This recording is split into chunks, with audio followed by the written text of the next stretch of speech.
Bonjour, ici Joël Spinks et bienvenue à l'émission Vie de foi.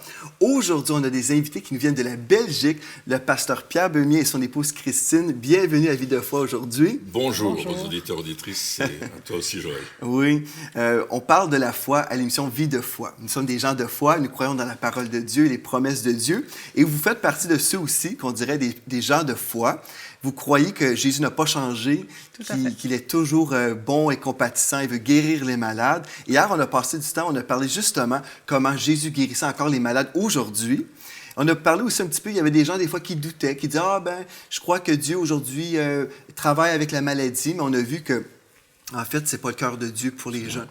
Parlez-nous un peu comment vous avez découvert le cœur de Dieu pour les malades. Peut-être, Christine, vous pouvez nous partager ça. Aujourd'hui, vous priez pour les malades, vous voyez les malades guérir, tout ça, mais vous connaissez le cœur de Dieu. Comment vous êtes arrivé à cette révélation-là? Mais écoute, d'abord, j'étais malade moi-même il y a quelques années. Je me suis retrouvée à un certain moment avec une hépatite A. Et j'étais complètement vidée de mes forces. Ça se passait dans une grande surface. Et je me suis dit, wow, il y a un problème. Et heureusement, mon mari était à côté de moi. Et il me dit, oh, tu es devenue toute jaune. Et là, on a décelé donc une hépatite virale. Et pendant pas mal de temps, d'abord une première semaine où je suis restée couchée, je ne pouvais rien faire du tout. Je ne pouvais plus m'occuper des enfants, je ne pouvais pas m'occuper du ministère, plus rien. Et plusieurs ont prié pour moi et rien ne s'est passé. Mais c'est une maladie assez sérieuse, ça? Ou oui, c'est un virus dans le sang et, qui atteint le foie. Donc, sentir une tasse de café, je ne pouvais pas. Voir un morceau de chocolat, vous imaginez, en Belgique, ce n'était pas possible. Et c'était vraiment terrible parce que j'étais complètement vidée. Je pouvais juste rester couchée toute la journée. Et c'était... Enfin, pour moi, c'était terrible. Mais la première semaine, j'ai juste dormi. Tout ce que je pouvais faire, je ne pouvais pas réagir, je ne pouvais rien faire, juste dormir. Et puis, après un certain temps, je me suis dit, bon, mais il faut quand même que j'appelle les anciens, il faut qu'ils viennent prier pour moi, je ne peux pas rester comme ça. Le médecin disait que ça pouvait durer jusqu'à 1 an. C'est pas une vie vivre comme ça. C'est pas une vie du tout, là. En général, je fais plein de choses, donc c'était vraiment très difficile.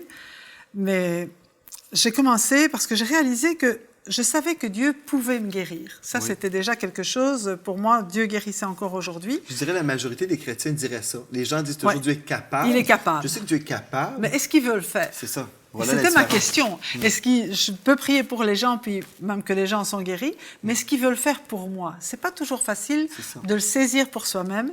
Et là, je me suis rendu compte que, ma foi par rapport à ça, elle n'était pas très, très haute. Et la parole de Dieu dit que la foi vient de ce qu'on entend vient de la parole de Christ. Et je me disais, si je demande qu'on vienne prier pour moi, puis moi je ne crois pas vraiment, ça va servir à rien du tout. Donc, chaque fois que je pouvais m'asseoir quand même dans mon lit, j'ai commencé à prendre la parole de Dieu et puis à lire tous les passages qui concernent la guérison, autant dans l'Ancien Testament que dans le Nouveau Testament. Et là, ça a vraiment fortifié ma foi parce que j'ai vu que tous ceux qui sont venus à Jésus pour être guéris sont retournés guéris. Amen. C'est merveilleux. Ça n'a pas toujours été facile pour eux d'atteindre Jésus. Non, si on se souvient de cette femme à la perte de sang, ce n'était pas évident. Mais une fois qu'elle était devant Jésus, jamais Jésus ne la laissait repartir en étant malade. C'est vrai. Et il y avait même cet homme lépreux qui disait « Oh, Seigneur, si tu le veux, tu peux me rendre pur. » Et puis Jésus n'a pas hésité une seconde. Il n'a pas dit « Celui-là, je le guéris ou je ne le guéris pas. » Il a dit « Non, directement, je le veux, sois pur. » Et puis Jésus n'a pas dit non plus « Bien, attends, Dieu est en train de travailler dans ta vie, il faut patienter un peu. » Exactement. Il n'a jamais dit ça. Non. Il n'a jamais dit ça. Et donc, cette conviction est venue dans mon cœur que Dieu voulait me guérir et qui voulait encore guérir aujourd'hui. Et ce qui s'est passé, bien sûr, j'ai lu les passages Ancien Testament aussi, Ésaïe 53, etc. On pourra le lire tout à l'heure, si vous voulez. Peut-être on peut le lire déjà maintenant. Oui, allez-y. C'est bien de le faire au fur et à mesure. C'est merveilleux. Parce que ce qu'on veut aussi, inviter nos amis à la maison, c'est important d'avoir vos Bibles quand vous écoutez Vie de foi. Parce que c'est une émission biblique. C'est une émission où on veut vraiment s'enraciner dans la parole de Dieu parce que c'est pas juste nos témoignages. Nos témoignages peuvent être là pour stimuler la foi. Mais la foi vient vraiment de ce qu'on entend vient de la parole de Christ. Donc si on croit la Bible et si aujourd'hui vous êtes malade dans votre corps et puis vous avez besoin d'un miracle, bien, on va voir ce que Dieu dit concernant votre situation et on va s'accorder avec votre foi pour votre miracle. Parce que le Seigneur que nous servons n'a pas de favoris. Il n'a pas de favoris. Moi, je vais Exactement. vous dire, nous sommes tous les favoris de Dieu. Les Amen. enfants de Dieu, nous C'est sommes... vrai. comme On j'ai essaie dit, bien c'est- aimer. Oui, Amen. mais tous ceux qui veulent Amen. faire partie de la Exactement. famille peuvent faire partie de Tout ces à gens fait. que j'appelle les chouchous de Dieu. Ouais, Dieu a tant aimé le monde, hein, il n'a Ouais. pas fait de Donc, Ésaïe différence. 53, on y Ésaïe va, ouais. 53, Allez-y. à partir du verset 4, bon, on pourrait lire tout le chapitre, mais surtout Oui. 4. « Cependant, ce sont nos souffrances qu'il a portées. C'est de nos douleurs qu'il s'est chargé, et nous l'avons considéré comme puni, frappé de Dieu et humilié. Mais il était blessé pour nos péchés, brisé pour nos iniquités. Le châtiment qui nous donne la paix est tombé sur lui, et c'est par ses meurtrissures que nous sommes guéris. » Amen. Et là, dans ce passage, bon, bien sûr, j'avais déjà reçu Jésus dans ma vie, donc j'avais reçu son pardon, j'avais cru qu'il avait porté tous mes péchés en son corps sur le bois. Mais là, je vois, il s'est chargé de nos douleurs. Et nous sommes guéris par ses meurtrissures. Donc, de la même manière qu'il avait porté mes péchés, il avait porté toutes mes maladies. C'est ça. Et C'est une chose du- importante. Tout à Parce fait. qu'il y a des gens qui s'imaginent que quand Jésus est allé à la croix, il a simplement payé le prix pour le pardon de nos péchés. Et certainement, Jésus a payé Oui, pour qu'on c'est soit certain, pardonné. tout à fait. Mais le salut implique également la guérison divine. Exactement. Exactement. Et dans de nombreux passages de la parole de Dieu, on voit les deux qui sont liés ensemble, le salut et la guérison. Et donc, le dimanche matin, je me suis réveillée avec cette certitude, cette assurance tout au fond de mon cœur que cette maladie-là, c'était plus la mienne, OK. parce que Jésus l'avait portée il y a 2000 Amen. ans. Amen. Qu'il avait pris sur lui cette maladie. Et donc, de la même manière que j'étais libérée de mes péchés, j'étais libérée de la maladie aussi. Gloire à Dieu. Et je suis descendue donc dans la cuisine où mon mari s'était levé, c'était un dimanche matin. Et je lui ai dit, écoute chérie, je suis guérie. Ah, alors là, mon mari, c'est un homme plein de foi, plein d'amour aussi. Il me dit, c'est super, je vais te préparer ton petit déjeuner. Une tasse de café, très corsé, et je ne pouvais plus sentir l'odeur du café. Il m'a vraiment tout tourné à chaque fois qu'on faisait du café dans la maison. Et je te donne une tartine avec de la pâte choco, là. Ah, les Belges, vous Mais- aimez ça, le chocolat. On Oh, aime yeah. ça. Mais alors là, il a mis une couche, je vous dis pas. Très épaisse. Il m'a dit, mais tu es guéri. Bah, la foi, c'est pas seulement dire, mais c'est aussi manifester, faire quelque chose que tu ne savais pas faire. Tu manges et tu bois. Et j'ai mangé mes tartines, j'ai bu ma tasse de café. Absolument. Plus aucun symptôme ne s'est manifesté. Wow. Mais je sais que le miracle, c'est bien sûr cette guérison, mais pour moi, le miracle, c'était aussi la conviction que Dieu avait mise dans mon cœur que j'étais guérie. La révélation. La révélation. Ouais. Exactement. Vous savez, une des révélations que moi, je crois, là, c'est que nous sommes guéris, comme nous Ouais. venons de lire. Et puis, dans 1 Pierre 2,24, ça dit « Vous avez été, Vous avez été vous avez guéris. été Ouais, guéris. c'est un passé. Donc, je suis guéri, et quand il y a des symptômes qui arrivent, c'est l'ennemi qui essaie de me faire croire que C'est je ça. suis malade. Exact. Et la majorité des chrétiens croient dans les symptômes. C'est comme, C'est ça. ah, donc j'ai un symptôme, donc je suis forcément malade. Absolument, En fait, non, ouais. je suis le guéri de l'Éternel. Exact. Et le Amen. diable veut me Amen. faire croire que je suis Exact. malade. Amen. Donc, j'ai juste à faire le ménage. Et moi, je peux vous dire, j'ai eu des temps dans ma vie où l'ennemi est venu contre moi avec la maladie, mais on a deux réactions possibles. On peut soit s'accorder avec D'accepter. les symptômes et dire, bien, OK, je suis malade, ou dire, OK, je vais refuser ça. Une fois, je me souviens, je suis allé me coucher dans mon lit, j'ai mis un CD de versets de guérison. En passant, je vais juste faire une petite pub maintenant. Mon épouse a enregistré un CD qui s'appelle « Vent de guérison ». Ah, Et c'est oui. les versets de la parole de Dieu Amen. qu'elle lit, chaque verset, C'est bien, ça. plusieurs versets dans la parole de Dieu. Et c'est gratuit pour chaque personne aujourd'hui. Vous avez simplement aller sur enseigne-moi.com et taper « Vent de guérison ». Et puis quand il y a un symptôme, quelque chose vient contre vous, vous écoutez ça, vous cliquez, vous écoutez la douce voix de ma femme. Elle Wow. lit avec une belle voix. Rien Avec que la un- voix. Oui, et puis un beau piano dans le fond. Et puis là, on écoute et on se laisse saturer de la parole de Dieu. C'est ça. Et une fois, j'ai fait ça justement parce que je ressentais comme des symptômes. Et comme j'ai écouté la parole de Dieu, les symptômes ont juste simplement quitté comme ça. Gloire à Dieu. Et moi, je crois justement, nous sommes les guéris de l'Éternel. Amen. Et il y a plusieurs chrétiens qui s'imaginent que c'est normal de tomber malade de temps en temps. Mais en fait, si on est les guéris de l'Éternel, c'est normal de rester toujours en santé. Exactement. Et puis c'est ça, moi, je crois. Et vous savez, c'est pas simplement ce que je crois, c'est ce que je vis. Oui. Il y a plusieurs personnes qui pensent que c'est impossible de vivre dans la santé divine. Mais vous y croyez. Oui, tout à fait. Oui. Tout à fait. Et je confirme vraiment ces expériences-là. Quand il y a des symptômes qui essayent de venir, l'important, c'est de les refuser tout de suite. C'est ça. Si on les laisse s'installer, bien sûr que Dieu continue à être celui qui guérit, mais quelque part, c'est tellement plus facile quand c'est au début. Et qu'on dit non, je refuse ces symptômes, non, je proclame que Dieu est celui qui me guérit. Et la Bible dit, soumettez-vous à Dieu, résistez au diable, et il fuira loin de vous. Il y a un combat on de doit foi. apprendre à résister, oui. C'est ça, il y a une résistance puis un combat de foi. Mais souvent, les gens ça. pensent que mais si ça n'arrive pas d'un seul coup, bien Dieu veut que je sois malade. Non, mais il y a c'est pas un vrai, combat. c'est pas ça du tout. On doit résister. Et puis, une des choses, des fois, les gens ont peur parce qu'ils se disent, êtes-vous contre la médecine? Non, moi, je suis pour la médecine, vous êtes pour la médecine. Absolument. Mais, en tout cas, dans le cas de mon épouse, où elle devait subir une chirurgie, on préfère la prière avant le couteau. Voilà, exactement. Absolument. Tout à fait. Je préfère la prière. D'accord. On commence avec la prière avant la chirurgie. C'est ça. Et puis, dans son cas, le médecin dit, je comprends pas ce qui se passe ici, mais je comprends vraiment pas. Qui a fait la chirurgie, Mathilde? Et puis Mathilde a dit, aucun médecin, sauf Jésus.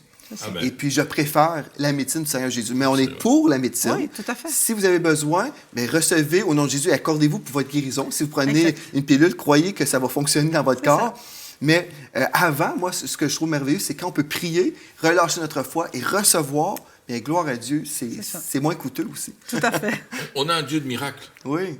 Et le miracle, c'est justement, comme tu racontais pour ton épouse, Dieu était intervenu pour faire l'opération. Oui. Et c'est un Dieu de miracle qui fait des choses au-delà de notre espérance, de notre pensée. Jean nous dit dans sa 3e épître, « Bien-aimé, je souhaite que tu prospères à tous égards et sois en bonne santé, comme prospère l'état de ton âme. Amen. Et plus on va accorder notre âme avec la parole de Dieu, plus on va voir cette dimension de la guérison dans notre vie. D'ailleurs, dans le psaume 103, au verset 1, 2, 3, les 3 premiers versets, David c'est il dit merveilleux. « Mon âme bénit l'Éternel et n'oublie aucun de ses bienfaits. C'est lui qui enlève ta vie de la fosse, mais il dit « C'est lui qui pardonne tes péchés, tes iniquités et qui guérit toutes tes maladies. Ouais, c'est Et ça. déjà, on voit que David connaissait ce principe de la guérison parce que dans Exode au chapitre 15 et au verset 26, il est dit « Dieu se nomme « Je suis l'Éternel qui te guérit ». Et en fait, on peut traduire « Je suis l'Éternel, ton docteur ». Il est celui qui va prendre soin de nous. Et il dit ça au peuple d'Israël qui a été 430 ans en esclavage en Égypte et qui a appris les techniques médicales des Égyptiens. OK. Hein, on sait aujourd'hui que les Égyptiens avaient un tas de techniques médicales, ils étaient plus Très avancées. avancés que n'importe qui d'autre. Quoique, quand on examine cela médicalement et scientifiquement, on se rend compte que tout n'était pas très rose et violette comme on peut l'espérer, parce que pour chaque maladie, il y avait une idole, il y avait un dieu. Et les gens allaient prier ces dieux-là pour être guéris de leur maladie. Mais quand Dieu parle au peuple d'Israël, il dit ça, je ne veux plus que tu fasses. C'est moi qui vais te guérir. C'est ça. Et là, il est en train de dire, je suis l'Éternel qui te guérit. Et on voit un trait de qui est notre Dieu. Il est celui qui pourvoit, il est celui qui nous sauve, il est celui qui nous donne la paix, etc. Tous les noms qui représentent notre Dieu sont là dans la Bible, mais il est aussi celui qui nous guérit. Et il va le faire, et il veut le faire. Oui. C'est ça la gloire de C'est ça. Dieu. Yahweh Rapha qui nous ça. parle de « Je suis celui qui guérit ». Absolument, il y avait Exactement. Et Rapha, si Dieu a cessé de guérir, il a cessé d'être Dieu parce qu'il a cessé d'être la personne qu'il était. guérit, Il aurait été obligé de vivre un changement de personnalité, là, ouais. Mais- Dans Malachie, il est dit, je suis Dieu et je ne change pas. en plus. Dans Jacques chapitre 1, verset 17, il est dit « Toute grâce excellente et tout don parfait descendent du Père des Lumières, dans lequel il n'y a ni changement ni ombre de variation. Dieu ne change pas, il est le même. C'est ça. Et ce qu'il a fait pour Israël, ce qu'il a fait pour Paul, Jean, Jacques, il va le faire pour toi aussi, pour Amen. celui qui a besoin de Dieu. Et je pense une des raisons pourquoi les gens ont cru toutes sortes de traditions, c'est parce qu'on a prié pour quelqu'un, on n'a pas vu la manifestation de la Exactement. guérison, et donc on a voulu s'inventer une théologie pour expliquer la raison pourquoi la personne a demeuré malade. Tout à fait. Mais là, on fait vraiment fausse route parce qu'on doit contredire la Bible pour croire dans notre théologie. Et je peux vous dire, il y a des Ça, gens, c'est vrai, ça. il y a des fois des gens, là, j'ai entendu des messages, on va prêcher pendant 45 minutes sur le Dieu qui guérit. Mais là, pour demeurer équilibré, OK, on va on va ruiner le message avec 10 minutes de mensonges et de tradition. On va dire, mais des fois, Dieu veut qu'on soit malade. Bien, on écoute un message comme ça. On dit, oui, Dieu est capable de guérir, mais c'est bien, mais ça sert à rien.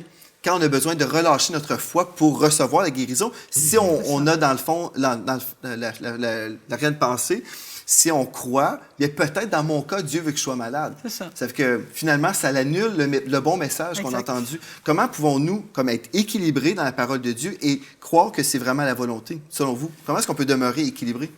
Mais je pense que la manière d'être équilibré repose dans un premier temps, encore une fois, dans la connaissance de qui est notre Dieu. Ça, c'est une première chose. Et de connaître aussi qui nous sommes, mais aussi de connaître la parole de Dieu. C'est ça. Et la parole de Dieu va faire toute la différence. Va faire toute la différence dans notre façon d'évoluer. Alors, ça ne nous empêche pas d'aller voir les médecins. Alors, je prends un exemple. Je suis tombé, il y a 2 ans, j'ai fait une chute malencontreuse. Je suis tombé sur mon genou et j'ai croqué mon genou. Ça m'a fait une douleur pas possible.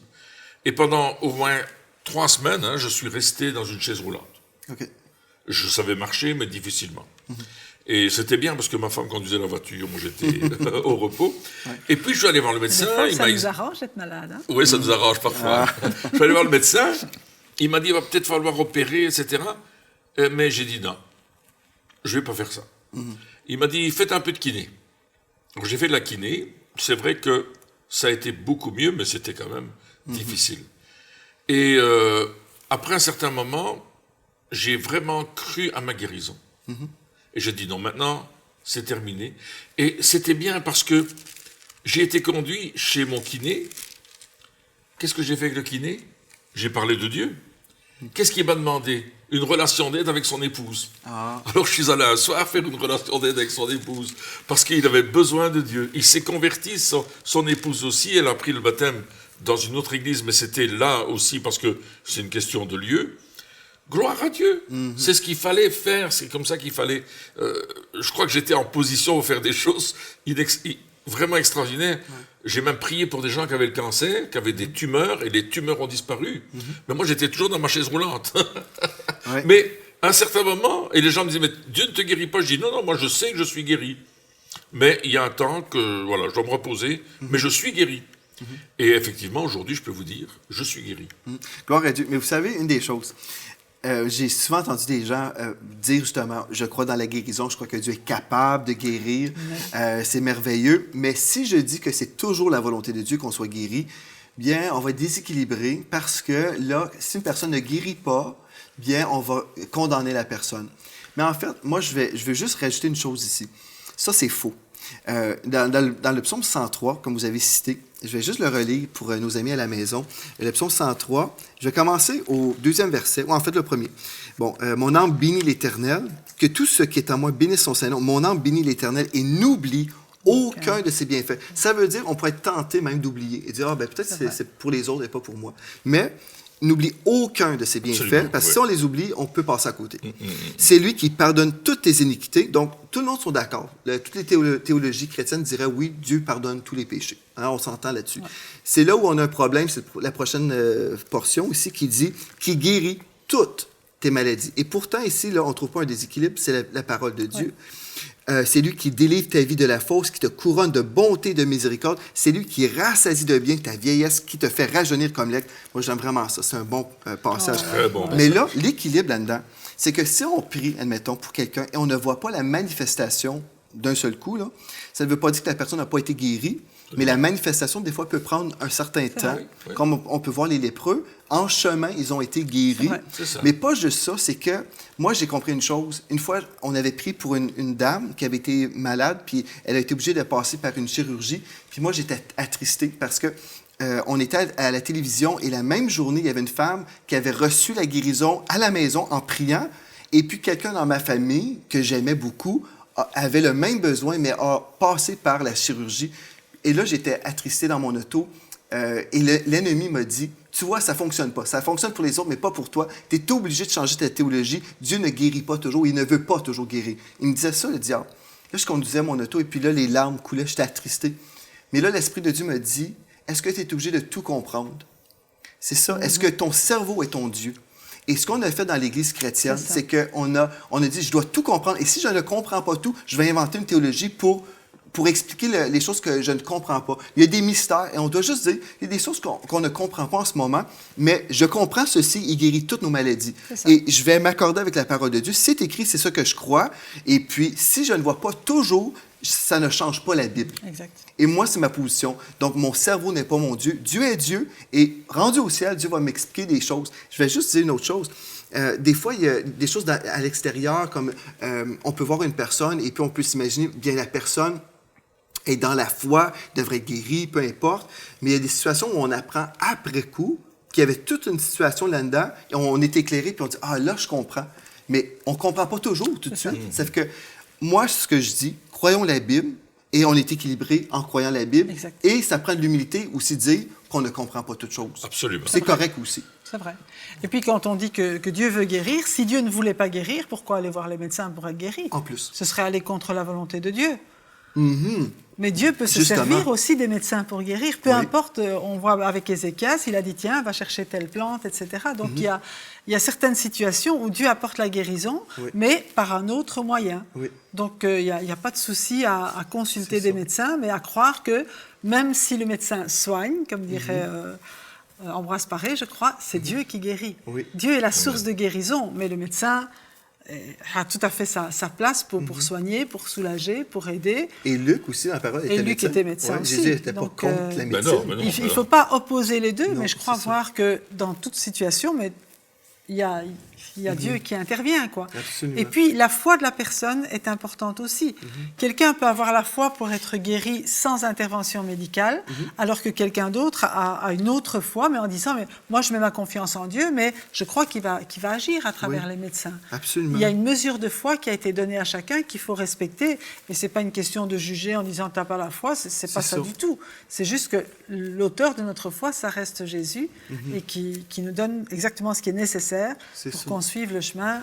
En aucun pour temps, atteindre moi, la là, guérison. je prêche la guérison dans notre Église et j'ai souvent dit, on s'accorde avec la parole de Dieu, on va croire ce que Dieu a dit et notre responsabilité, c'est de prier pour les malades, imposer les mains aux malades et ils seront guéris. Notre rôle n'est jamais de juger les gens. Exact. C'est pas Jamais. ça. Donc, les gens, à notre assemblée, en tout cas, on a souvent dit, passez pas votre temps à juger les gens, c'est pas ça qu'on veut. Non. On veut aimer les gens. Absolument. Et Jésus était rempli de compassion. Et c'est ça qu'on devrait avoir comme motivation. Aimer les gens, prier pour les gens et être dans la foi jusqu'à la manifestation de la guérison. Parce que des fois, la guérison ne se manifeste pas tout de suite, mais la personne est guérie quand même. Parce que des fois, il y a un processus de guérison. Exact. On aimerait ça s'il n'y en avait jamais. J'aimerais toujours si c'était toujours instantané, mais semblerait-il, on voit, c'est pas toujours comme ça. Il y a une thérapie. Dans la guérison, on voit, il n'y a pas seulement le miracle instantané, on voit dans le grec, par exemple, qu'il y a certains endroits où on nous parle d'une thérapie, où il y a un cheminement vers la guérison. Et on me posait la question un jour, mais tu pries pour un malade, et si ça ne fonctionne pas? Oui. Tu vas avoir l'air bête, tu vas avoir l'air d'un idiot. Je dis non, parce que c'est pas moi qui guéris, c'est Dieu. Et c'est son plan. Et je pense que, comme tu dis, il y a parfois des situations. Je me souviens de cette dame qui s'avance pour recevoir la prière. C'était à Montluçon, en France, elle s'avance pour recevoir la prière. Et puis Dieu me dit, ne prie pas pour elle, elle a une demande de pardon à faire. Oh, je dis à madame, auriez-vous un pardon à donner à quelqu'un? Et pour faire l'histoire courte, elle me dit oui. J'explique pourquoi. Elle le fait. Au moment où elle a donné son pardon à la personne, elle est tombée sous la puissance de l'esprit. Et quand elle s'est relevée, peut-être, on l'a laissée là, peut-être 5 à 10 minutes plus tard, complètement transformée, complètement guérie. Terminée. Et on voyait sur son visage et sur son corps la transformation de la guérison. Mais il y avait un pardon à donner. Et parfois on se dit, mais ça ne fonctionne pas, et qu'est-ce qui se passe? Il y a parfois des liens maléfiques sur les gens, des héritages. Le médecin va vous dire, il va te poser la question, est-ce que dans ta famille, il y a quelqu'un qui a une maladie de cœur? Est-ce qu'il y a quelqu'un qui a la même maladie? Parfois, on va se dire, mais tiens, dans la famille, ils ont tous la même maladie. Est-ce qu'on ne pourrait pas couper au nom de Jésus cette chaîne d'héritage et libérer la personne? C'est important. Le diable, lui, de génération en génération, il veut détruire les vies. Absolument. Mais notre Dieu est venu pour nous donner la vie et la vie en abondance. Amen. Jésus a un cœur rempli d'amour pour nous. Vous savez, J'ai entendu un témoignage récemment. Des fois, il y a des mystères. Il y a des mystères dans le ministère de la guérison. Il y a un père, OK? Il a besoin de guérir. Il y a un problème d'estomac. Il y a toujours des brûlements d'estomac. Et puis, il est dans la réunion, et puis il y a un évangéliste qui est là. Il veut prier pour les malades. Donc, il s'avance. Il dit, Seigneur, je vais être guéri de mon mal d'estomac, mon brûlement d'estomac. Et puis, il reçoit la prière, mais tout d'un coup, il voit vraiment de façon embrouillée. Il a du mal à voir. Il dit comme, c'est bizarre. Et puis là, Dieu avait guéri ses yeux. Il était totalement guéri. Et il dit, mais Seigneur, je voulais guérir de mon mal d'estomac. Et je suis content aussi de pouvoir enlever mes lunettes. Mais si je suis guéri, c'est pas vraiment la requête que je souhaitais. Et puis là, il demande au Seigneur, mais pourquoi tu as guéri mes yeux et pas mon estomac? Et puis là, Dieu lui dit, parce que je voulais te montrer que je t'aime et je veux te guérir, mais là, maintenant, je te demande de cesser ou de diminuer ta quantité de café parce que tu te fais du tort. Et puis, tu bois trop de café, et puis même si je te guérissais, tu continuerais à te faire du tort. Donc, arrête de boire autant de café, et non seulement tes yeux vont être guéris, mais aussi tes brûlements d'estomac. Et puis, il a diminué sa quantité de café, et puis voilà, il a été guéri dans les deux. Donc, c'est spécial quand même. J'ai un exemple comme celui-là aussi. Ouais. J'étais en Suisse dans une réunion des hommes d'affaires de plein évangile, et il y a un monsieur qui s'avance pour la prière, et il me dit justement, j'ai des problèmes d'estomac terribles.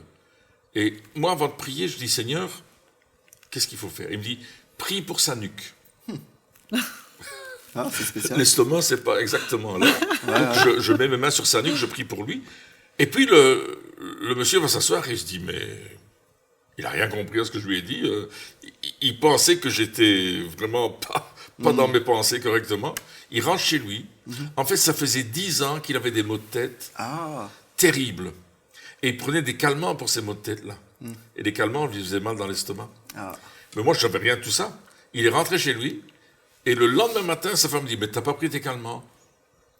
Il dit, mais c'est vrai, j'ai plus mal de tête. Les maux de tête avaient disparu. Il était complètement guéri. Il est revenu nous le dire. Il est revenu nous trouver pour nous dire, vous savez, voilà ce que j'ai pensé de vous hier, mais aujourd'hui, je suis guéri de mes maux de tête et je n'ai plus besoin de prendre mes médicaments. Le mal d'estomac a disparu. Le Saint-Esprit connaît toutes choses. Hein? Il va nous diriger. C'est merveilleux. J'aimerais ça justement terminer, si on peut aller ensemble dans Proverbe chapitre 4, parce que votre témoignage me fait penser justement à ce passage-là des Écritures. Vraiment, c'est super important de comprendre cette chose-là dans Proverbe chapitre 4 et le verset 20. Nous lisons ici 20 à 23. « Mon fils, sois attentif à mes paroles, prête l'oreille à mes discours, qu'ils ne s'éloignent pas de tes yeux, garde-les dans le fond de ton cœur, car c'est la vie pour ceux qui les trouvent, car c'est la santé pour tout leur corps. Garde ton cœur plus que toute autre chose, car de lui viennent les sources de la vie. » Mais ce que j'aime, la santé pour tout leur corps. Oui. Et c'est ça que ma femme a fait en recevant la parole de Dieu, comme vous avez fait, en écoutant constamment, en méditant la parole de Dieu. Et s'il y a quelqu'un à la maison aujourd'hui, si vous êtes malade dans votre corps et vous avez des douleurs, commencez à croire la parole de Dieu. Prenez le temps et même, comme je vous ai invité au tout début de l'émission, écoutez les enseignements même sur Internet. Vous pouvez même aller sur enseigne-moi.com et écouter Vent de guérison et laissez la parole de Dieu vous bénir. Baignez-vous dans la parole de Dieu et laissez l'Esprit de Dieu vous révéler le cœur du Père pour votre guérison. Donc, en tout cas, ça, c'est le passage que je voulais juste qu'on termine avec parce que je trouve que c'est tellement important.